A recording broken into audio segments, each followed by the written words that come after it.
Bon, on va chercher à interpréter à présent un diagramme de contexte. Alors, ce diagramme de contexte, il suit le diagramme des cas d'utilisation que l'on a déjà réalisé. Ce diagramme des cas d'utilisation, on l'avait appliqué sur un exemple qui était la prothèse de main myoélectrique. Donc on va continuer avec cet exemple, et puis l'objectif va être, à travers ce diagramme de contexte, de définir les acteurs et les éléments environnants de la prothèse de main. On rappelle ici le diagramme de cas d'utilisation qu'on a déjà réalisé dans une précédente vidéo. La prothèse de main myoélectrique permettait de piloter les doigts de la prothèse de main à partir des stimulations des muscles de l'avant-bras, et ça rendait service à l'utilisateur. Alors, pour commencer ce diagramme de contexte, je vais faire un rappel de cours. Qu'est-ce qu'un diagramme de contexte?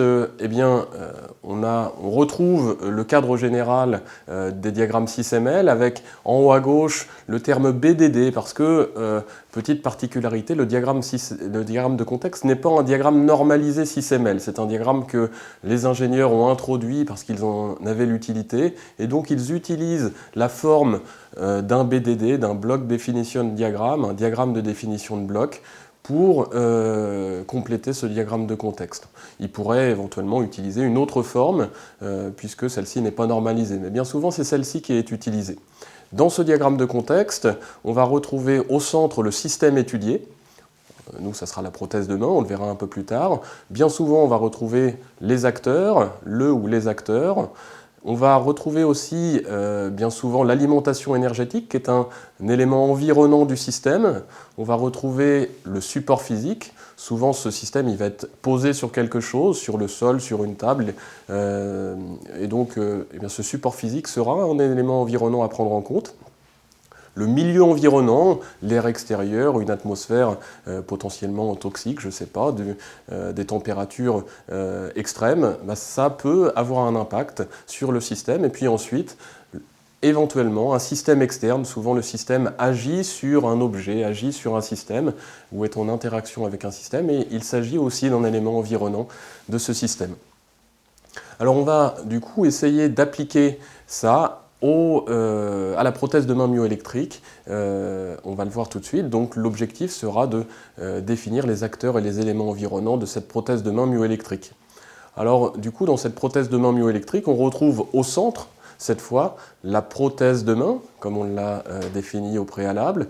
Et puis, par exemple, si je m'intéresse au système externe, ici, on va retrouver à la place de ce système externe, l'objet à saisir, qui va être l'objet saisi par la prothèse de main. Il s'agit bien d'un système externe à la prothèse de main, un élément environnant. On continue avec le support physique. Cette fois, ce support physique, il est absent, parce que la prothèse de main myoélectrique va être fixée sur l'utilisateur. Donc le support physique est compris dans l'utilisateur cette fois-ci. Pour ce qui est de l'alimentation énergétique, cette prothèse de main, on sait qu'elle sera alimentée de manière électrique, et donc on pourra indiquer ici qu'il s'agit d'une alimentation électrique. Dernier point, le milieu environnant.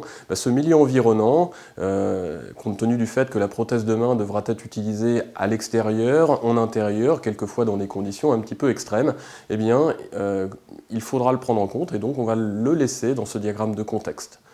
Eh bien, mine de rien, comme ça, petit à petit, on a défini, rédigé ce diagramme de contexte de la prothèse de main myoélectrique.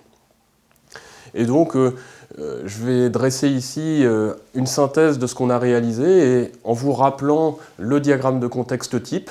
Et puis ce diagramme de contexte type, si jamais vous avez besoin d'en rédiger un jour, n'hésitez pas à le réutiliser parce qu'on retrouve les éléments environnants principaux d'un système, à savoir l'alimentation énergétique, le support physique, l'utilisateur, qui est un des acteurs du diagramme de cas d'utilisation, le système externe et le milieu environnant.